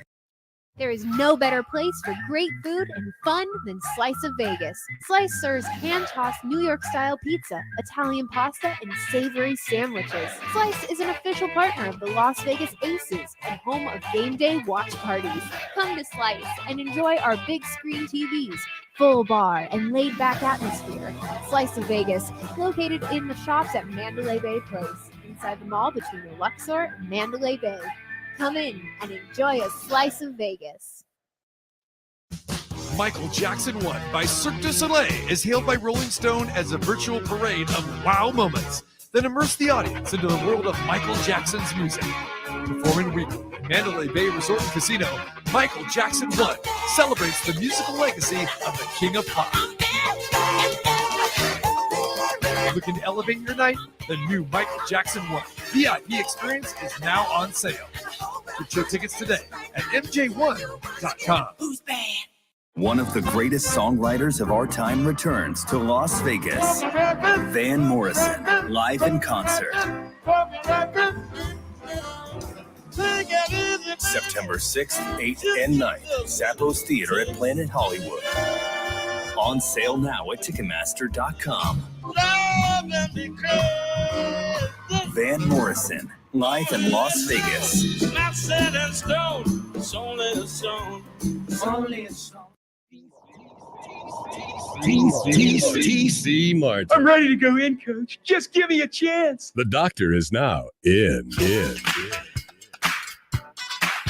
Just give me a chance. I love Jim Carrey. That was Jim Carrey, right? I freaking love that guy. I'm having fun today, man. Jose Volonte in for the doctor, El Doctor, the one and only TC Martin. You're live here on the TC Martin Show with myself, Jose Volonte, producer behind the big board, Justin Nunchuk, doing what he does for us every single week. Remember, TC Martin Show live Monday through Friday, 2 to 4 p.m., tcmartinshow.com, 107.1 on your FM dial, 1400 on your AM dial, KSHP Radio here in Las Vegas. Remember, if you missed any part of the previous shows, go on to the tcmartinshow.com. Under the podcast section, click on there, look at all of the previous shows. And if you missed any of the interviews as well, TC has all that archived on there as well. I'm pretty sure he'll be tweeting it out after the show. Remember, follow me on all things social media as well at Jose_Volonte. Make sure you follow my guy TC and the show at TC Martin 21 on all things social media. I don't even know if I should call it Twitter, X. I don't even know what the heck to call it anymore. It's gotten to the point where I know TC had a rant about it the other day. And I'm just like, I might be moving over to Threads pretty soon, man. I'm not going to lie. Well, you know what his rant was? Yeah. It was the fact of he couldn't tweet or whatever it's called now. Why did that happen, though? Who knows? I'm just messing around.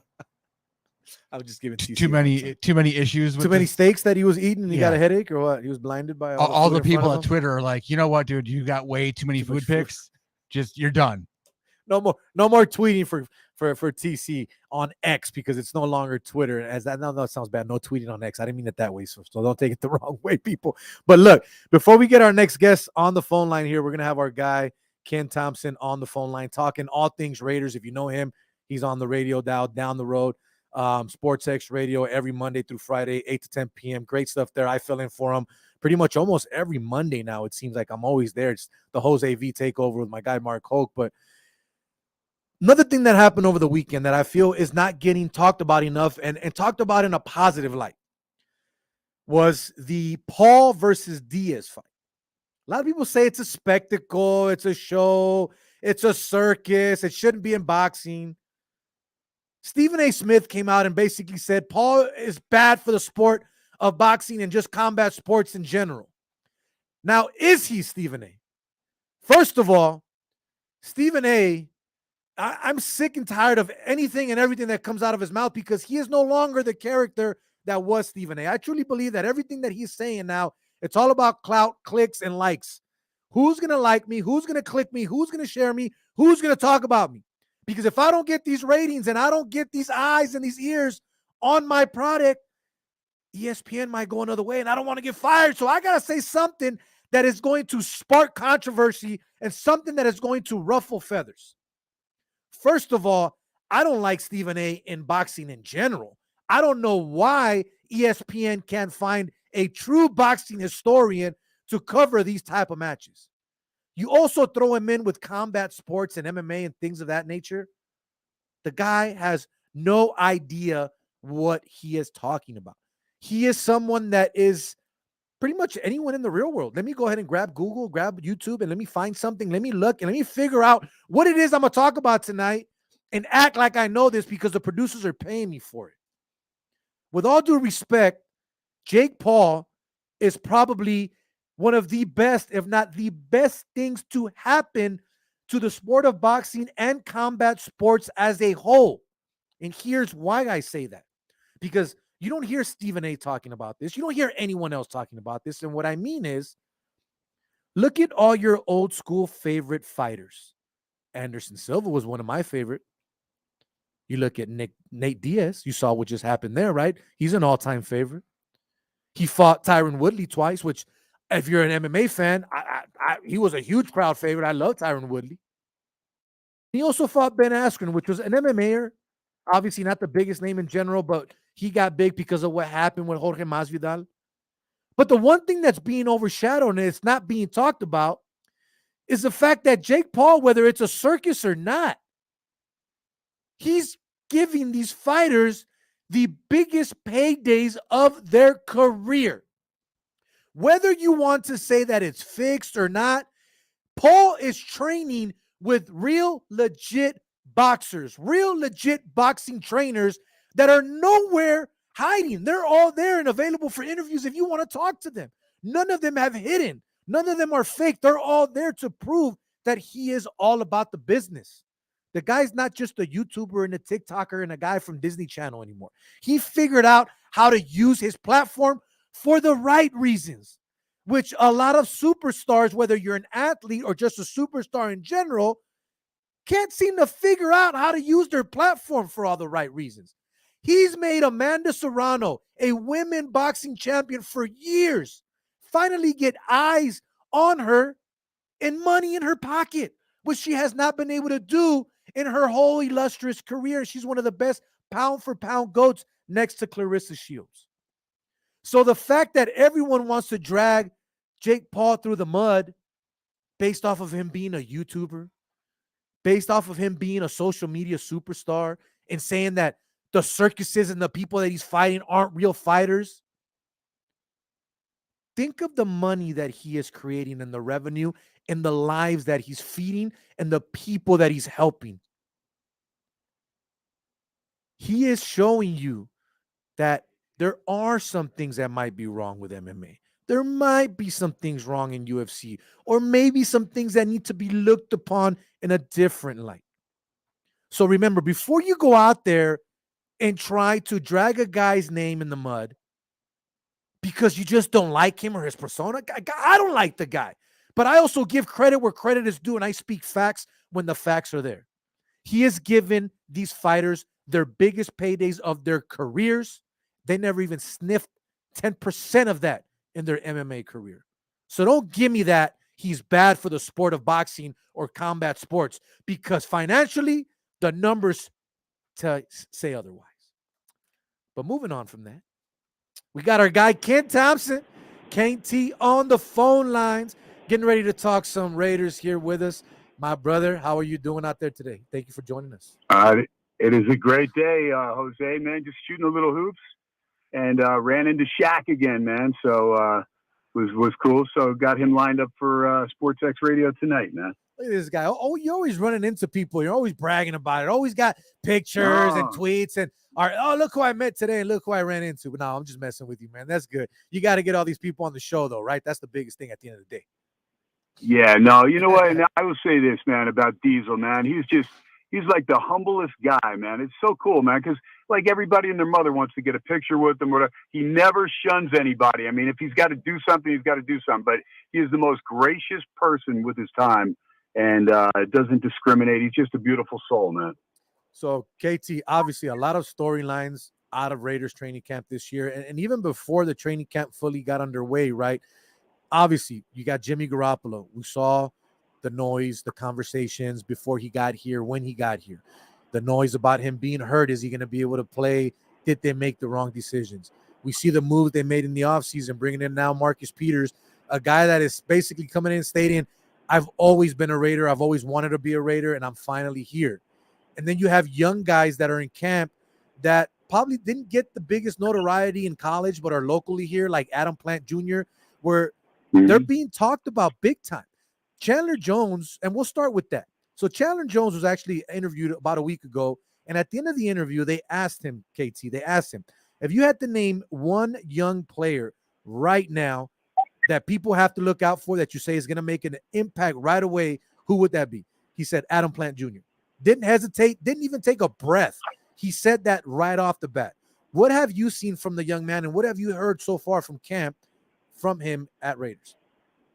Yeah, you know what? And it's even before camp. I mean, you heard the same thing on campus at UNLV, that the guy's work ethic is there. His motor's always going.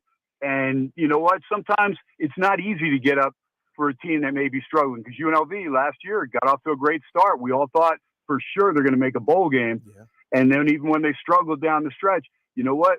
This guy is always, just somebody that is, I don't know, he's always got a great reputation amongst the players and the coaches. And when you have that, you have that extra special something that you never know who's going to watch you. I remember I was at a basketball, just a gym, shooting around and stuff. And there was a guy pretty good and, was just goofing off and stuff like that. And another guy came in that knew him and had watched him. He was just goofing off. And he says, do you know who that old guy was that just left here? And he goes, no. He's like, he was a scout for the Phoenix Suns or whoever they was for. And the dude had no idea. And the guy had skills and had this had he done what he normally does during his workouts and his routines, this guy might have seen something, but you never know. So one thing about Adam Plant, according to the people that know him, is that his motor's always running all the time, and he doesn't care who it is. That's the type of person he is. That's the level he plays at. It's the level he practices at. So he's not going to miss an opportunity. Speaking with Kent Thompson, host of SportsX Radio Live here on the TC Martin Show. I also mentioned Marcus Peters, the addition of Marcus Peters, him coming here, the journeyman. Obviously not the same young, refreshed Marcus Peters that we've had in his younger part of his career, but still a guy that can bring in a lot, I think, to the defensive side of this ball. Maybe not necessarily on the overall playing side of it, because, you know, his skills have gone down a bit, but maybe like as a leadership role more than anything on the field and in the locker room. Wouldn't you say? No, I agree. I agree with that. Marcus Peters is a guy, yeah, he's an Oakland kid, so somebody that does love the silver and black since he's a kid, but also, you know, somebody that's going to, you know, to me, be in the right place, right time, most of the time, right? So you go back and you just watch Zach Thomas go into the Hall of Fame. You got guys like Troy Polamalu. These guys are never going to win the combine, right? They're not going to be the fastest. They're not going to jump over a house like some of these guys. But at the end of the day, fourth quarter, 3 minutes to go in the game, I'll bet my ass that Zach Thomas or Troy Polamalu is in the right place. And I feel Marcus Peters, with wisdom that he's gained, you know, the maturation as far as on the field, he's been around the block. He's played with some solid organizations like KC, like Baltimore. I feel he'll be in the right place, right time. And he'll also help tutor the kids to let them know the mistakes they're making. And yeah, again, it's great to have that athleticism, and he had it back in the day. He's not, you know, shabby or slow now. He's still got, you know, skills, but at the end of the day, you're right. He's not that same burner that we saw at Kansas City, but the wisdom that he's got will help him cut down on the steps that he needed to make back then when he was younger.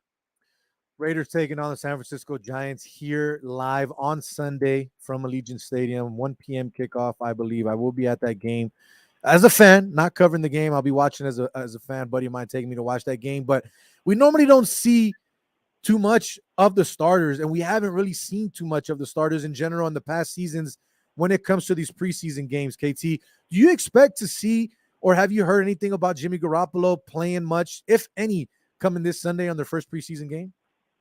I would, first off, if they're playing the San Francisco Giants, that's a game I want to see big time. I'm sorry, the San Francisco 49ers. I'm sorry. That's all right, man. You know, no, it's okay, because I just wanted to see. I just didn't know which ball they were going to be using. But at the end of the day, I'll be there as well. So I'll be entertained either way, whether they're throwing a fastball or whether they're throwing a little swing pass.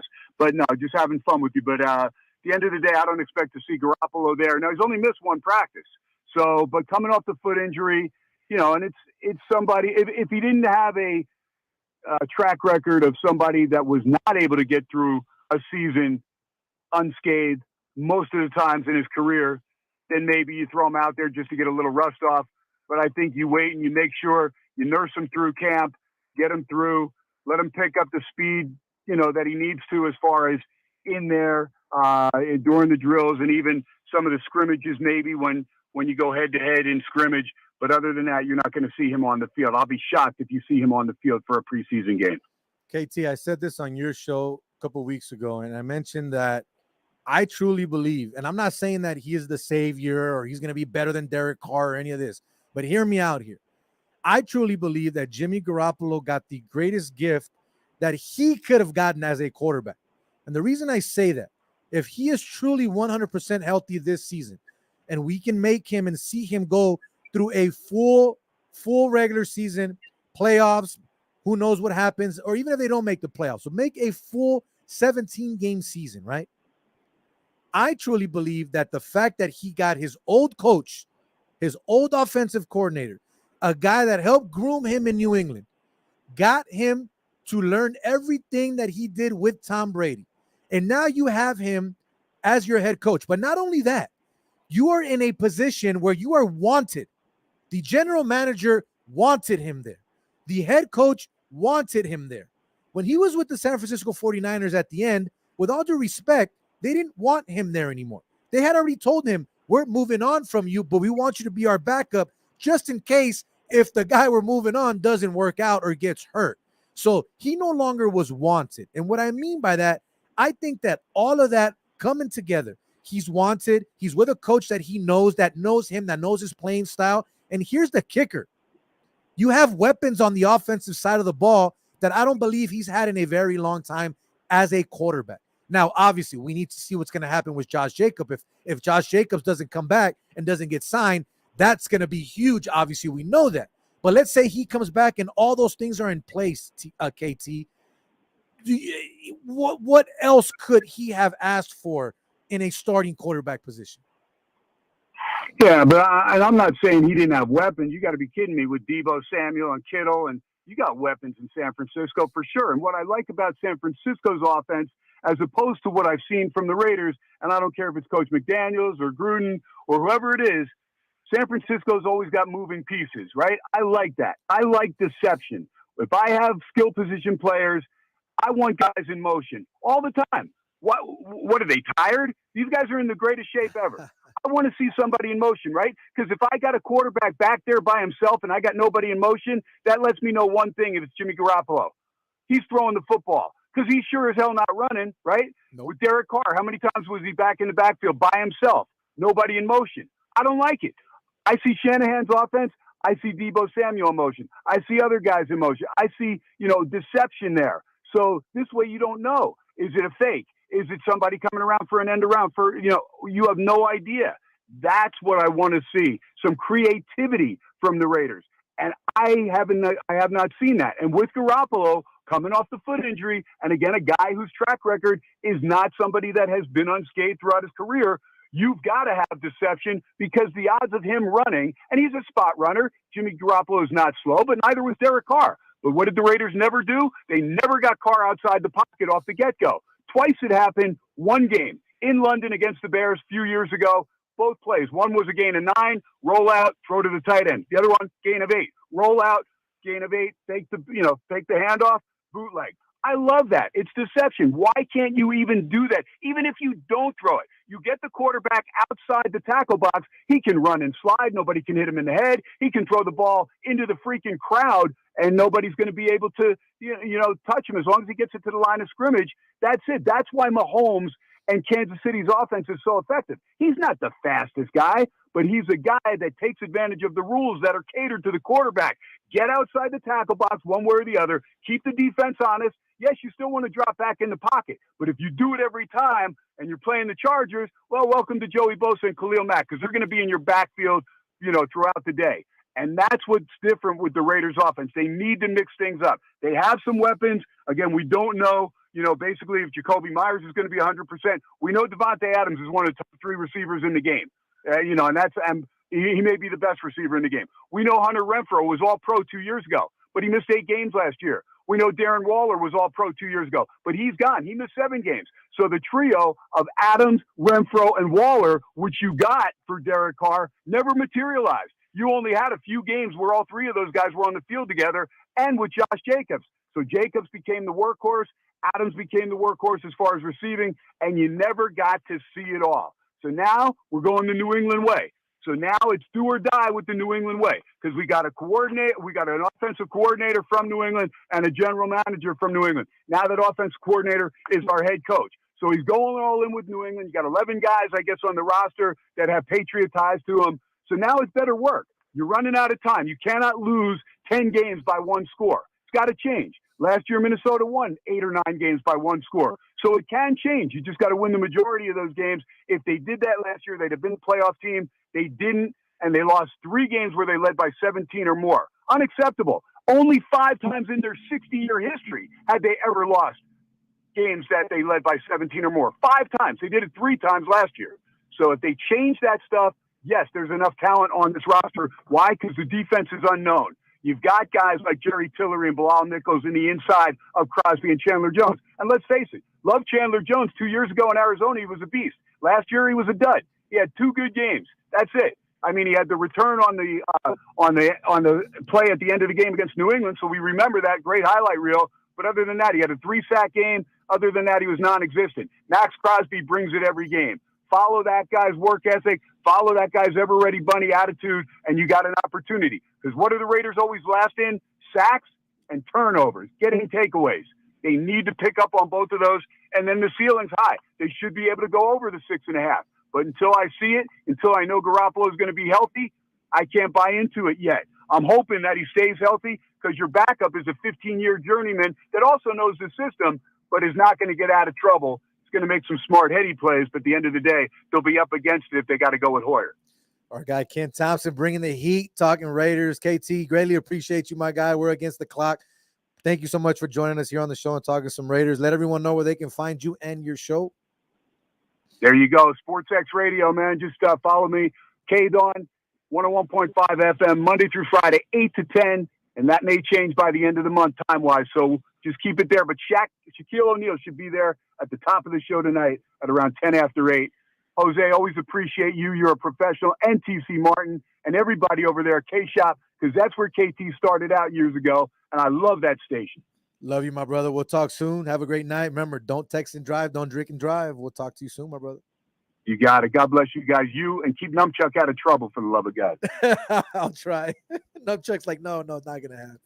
But yeah, man, that was good stuff from our guy KT there. Going off on some Raiders conversation. I always love talking Raiders with KT because he is a true Raiders historian through and through, and not taking away anything from any other fans. But I am Jose Volonte. This has been another episode of the TC Martin Show here live on the tcmartinshow.com, KSHP 1400 AM, 107.1 on your FM dial. Remember, TC will be back tomorrow, live in studio, 2 to 4 p.m.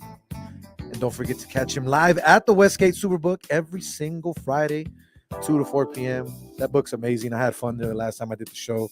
Not going to lie, if you haven't been out there, you definitely got to go check it out. Remember, if you missed any part of the show, tcmartinshow.com, podcast section, interview section. TC has everything broken down and archived. You can definitely check it out there.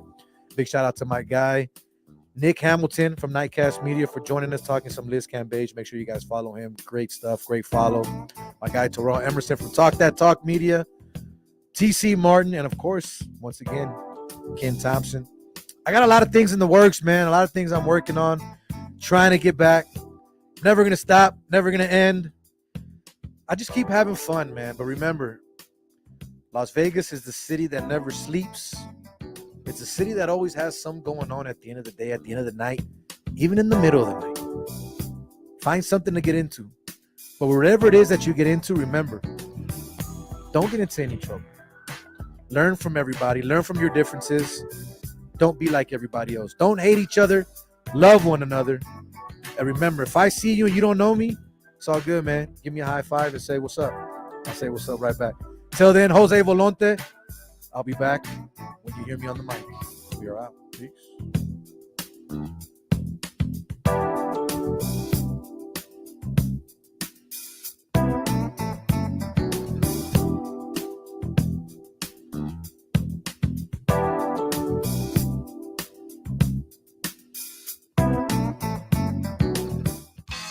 TC Martin Show is here. Yeah, boy! If you can't listen live,